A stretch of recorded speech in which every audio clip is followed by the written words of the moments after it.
Terve taas retkeilyn ja kalastuksen ystävät. Tällä kertaa mä ajattelin tehdä perhokalastusvideon. Eli tässä videossa mä sidon tämmöisen perhon ja sitten näyttelen klippejä erilaisista paikoista, mistä mä oon tätä perhoa käyttänyt.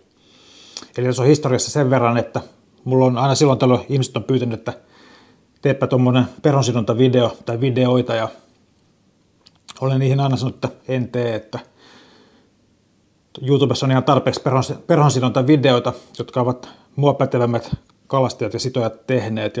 Mutta nyt kun mä oon tässä sitten mietiskellyt tätä asiaa jonkun aikaa, niin päätin kuitenkin, että teen pari tämmöistä perhonsidontavideota. Ja mä ajattelin, että jotta tässä olisi jotain erilaista, niin sen perhonsidontan lisäksi tässä videolla olisi myöskin kalastusta. Eli sidon yhden perhon tässä ja sen lisäksi katsotaan vähän klippejä, kun mä oon tätä perhoa käyttänyt tuolla Lapin reissulla, ja vähän sitten kalapaikkainfoa myöskin siitä samalla sitten. Eli sitä on tiedossa tässä videossa. Eli tällä kertaa mä sidon tämmöisen perhon kuin Blue Hackle Leech. Eli ihan normaali leech, missä on sininen häkilä. Mä en keksinyt tälle mitään nimeä, niin mä nimeän sen tässä nyt Blue Hackle Leechiksi tai woollybuckeriksi, ihan mitä kukakin haluaa sanoa. Tällä perholla on sellainen historia, että tähän liittyy sattuma, niin kuin moneen kauniseen tarinaan liittyy. Eli mä sidoin tuossa muutama vuosi sitten ison nipun mustia liitsejä ja sitten kyllästyin niiden sitomiseen ja ajattelin, että teen nyt jonkun pikkasen erilaisen perhon edes, ja löysin sitten tuolta mun perhokalastusvälineiden sijasta tämmöistä sinistä häkilää ja ajattelin, että teenpä sitten sinihäkiläisen liitsin ja siinä on yhden semmoisen, ja kesällä lähdin sitten Lappiin ja siellä tuli vastaan tuommoinen puro tai joki, mikä oli matala ja kova kuohu, ja se näytti semmoiselta paikalta, että siinä perho jää varmasti pohjaan kiinni, ja ajattelin, että kaivan pakista sellaisen perhon, mikä ei itselle niin kauhean tärkeä ole, ja otin tuommoisen sinihäkiläisen liitsin sitten käyttöön, ja siinä kävi sitten niin kuin monesti käy, kun tekee asioita eri tavalla kuin normaalisti, niin sain sillä sitten todella hyvin kaloja, ja käytiin pitkin kesää sitten monessa muussakin paikassa ja aina tuli aika hyvin kaloja, ja niinpä tuohon perhoon sitten tuli jonkunlainen side, ja se on se syy, minkä takia ajattelin nyt sitä aloittaa nämä perhonsidontavideot tuommoisesta härpäkkeestä. Mutta ennen kuin ruvetaan sitomaan tätä perhoa, niin mä ajattelin, että tsekkaillaan tuosta eka vähän kalastuspätkää, missä mä oon tätä käyttänyt. Eli singahdetaan tuonne Lappiin nytten sitten. Jeps, eli tässä näkyy ensimmäinen kalastuspaikka. Tuolla näkyy Kyynelijärvi tuolla edessä ja dronen alla on Inarijärveä. Tämä on niiden välinen tämmöinen pieni koski. Ja tässä toisesta suunnasta sitten koko kalastusalue. Tässä vielä vähän sitten, miltä se näyttää pinnan alta. Eli aika matala, pienimuotoinen puro. Sen verran tuossa taustaa, että just tultiin tähän veneellä ja kalastin tuossa muutama heiton virpalla ja sain taimenen siitä, ja sitten tuli semmoinen fiilis, että on pakko kalastaa myöskin perholla. Näin hieno paikka. Katsotaan, miten tämä homma sitten sujuu. Laitan tähän jotain musiikkia päälle, koska tässä ei ole kunnollista ääniraitaa. Tämä oli tämmöinen pikakalastus aluksi tästä paikasta.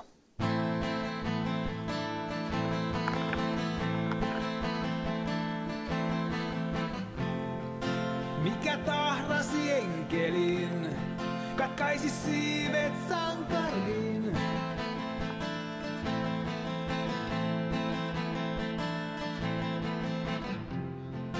Hänet petti elämää, voi kaikkein puhtaakin lukan tuhaa.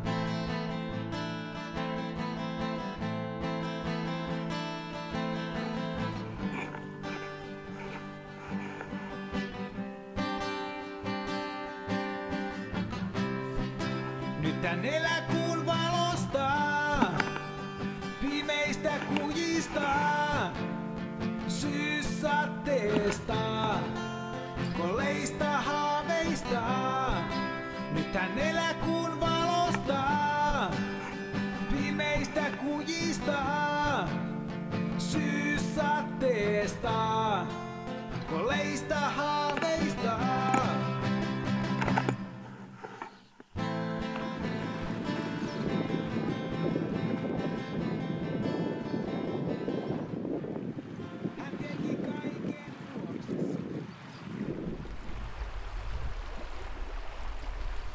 Tässä sitten vähän seuraavan päivän kalastussessiota. Että on varjettu jo tämmöisen kesäkuteet päälle ja leiri on pystyssä ja sitten kalastelin vielä vähän uudistan tätä paikkaa.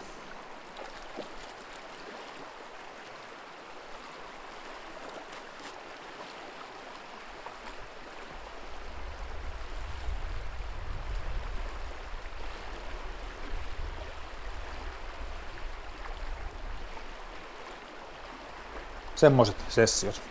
Hieno paikka ja pieniä kaloja oli, mutta mukava tommonen purokalastuskohde. Ja tässä oli sitten kakkosluokan vapa, millä mä tätä kalaa tässä väsyttelen.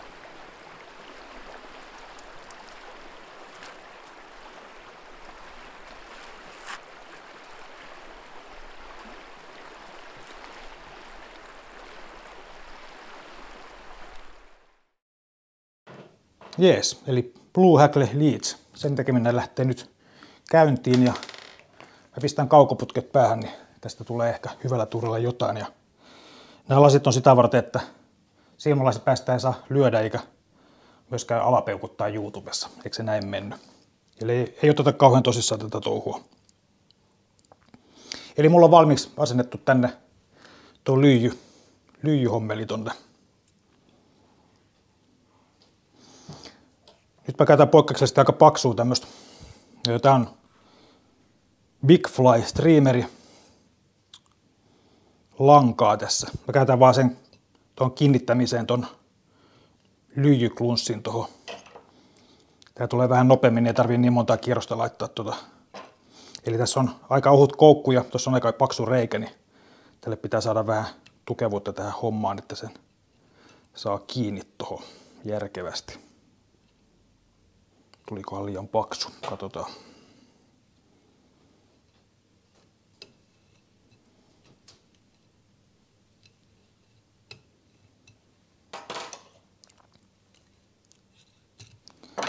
Mä laitan siihen pikkasen lakkaa varmuuden vuoksi. Ei se sitä tarvitsisi, mutta ollaan nyt vähän epävarmoja tällä kertaa. Niin laitetaan siihen. Ja sitten tää pitäisi tunkea tänne, että se, jos tää meni hyvin, niin tää lopsahtaa sinne paikalle.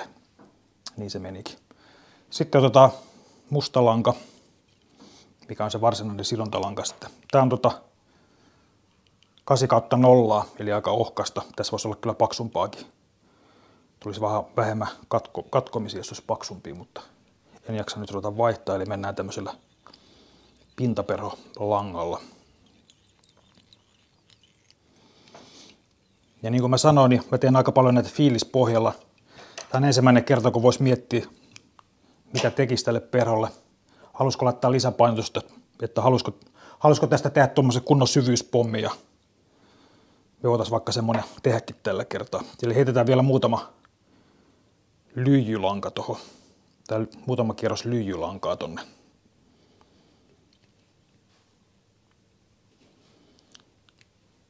Mä käytän itse aika kevyitä välineitä, niin tää alkaa mennä aika painavaksi perhoksi semmoisen, mutta tällä ei havitellakaan heittopituuksia, vaan tällä havitellaan syvyyttä kalastuksessa. Siinä on pikkasen lyijylankaa sinne. Seuraavaksi laitetaan sitten nämä fläsät ja tässä on tämmöistä 4 ohutta suikaletta. Mä laitan sen nyt tässä vaiheessa, niin se menee tonne marabuun sekaan sitten. Ja sen jälkeen sitten isketään tonne tää sininen häkilä. Ja tässä vaiheessa mä oon monesti sitten laittanut vielä tämän langan, mikä kiinnittää sitten tuon runkohäkilän tai rungon. Riippuu miten tää nyt tällä kertaa sitten tehdään tää perho. Sitten mustaa marabuuta. Etsitään täältä joku sopivan näköinen höyhen tosta ja laitetaan sinne semmonen. Eli mä oon tässä itse suunnilleen katsonut, että suunnilleen oikein pituinen tulisi. Sitten mä vedän vaikka näin sen tällä kertaa. Eli heitetään tästä tehdään tästä musta runko tälle ja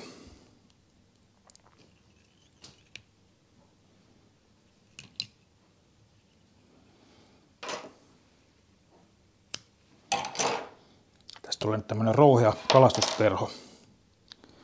Ei ole tarkoitus voittaa sidontakilpailua, vaan tarkoitus on saada kaloja. Sitten ollaan aika lopussa jo. Laitetaan kiinni toi häkilä tonne.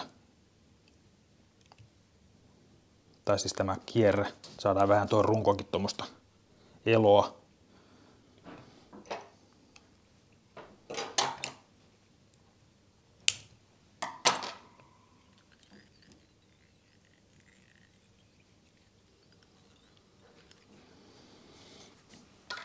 Sitten vielä häkillä kiinni, niin ollaan sitten lakkaamista vaille valmiita.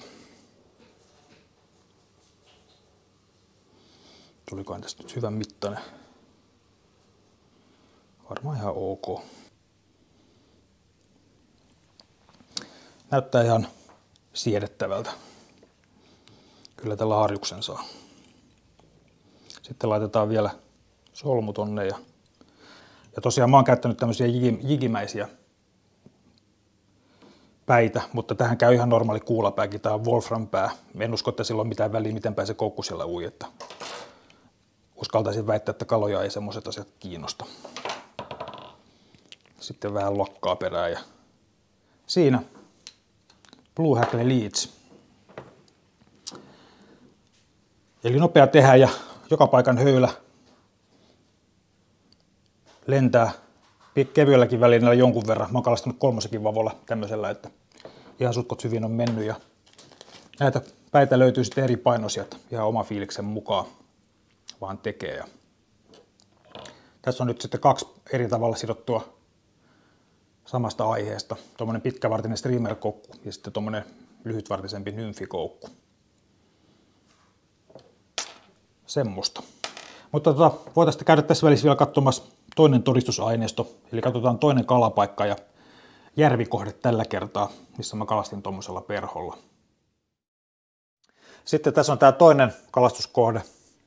Tämä paikka, mistä tämä on kuvattu, niin näkyy nyt tuossa valkoisena pisteenä. Ja kun tätä satelliittikuvaa katsoo, niin tässä on aika mielenkiintoinen tuommoinen pohjan muoto tuossa koillisen kohdalla menee tuommoinen tumma läiskä. En tiedä, johtuuko tosta vai jostakin muusta, minkä takia siinä kalat sitten viihtyy, mutta siitä niitä nyt sitten tuli ja tästä lähti kamera käyntiin ja katsotaan, miten nämä sessiot sujuu sitten.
Semmoinen perho tuli siitä. Eli mainio joka paikan höylä toimii ihan kaikkialla Lapissa ja monenlaisessa paikassa. Harjukselle ja taimenille, varmasti raudullekin. Mä oon itse eniten onkinut näillä harjuksia. En tiedä, oliko tämä järkevä video. Ajattelin tämmöistä nyt kokeilla sitten ja toivottavasti viihdytte tämän hienon esityksen seurassa. Ja tykätkää kanavasta, jos haluatte nähdä erävideoita. Teen niitä tässä pikkuhiljaa, sen mitä kerkeän. Tässä on normaalia perhearkea ja kaikkea muuta riesana, mutta eiköhän näitä videoita aina silloin tällöin ehdi tekemäänkin. Että kiitos katsomisesta, tykätkää kanavasta, jos siltä tuntuu. Lisää erävideoita tulee ja palataan asiaan. Kiitos, moikka!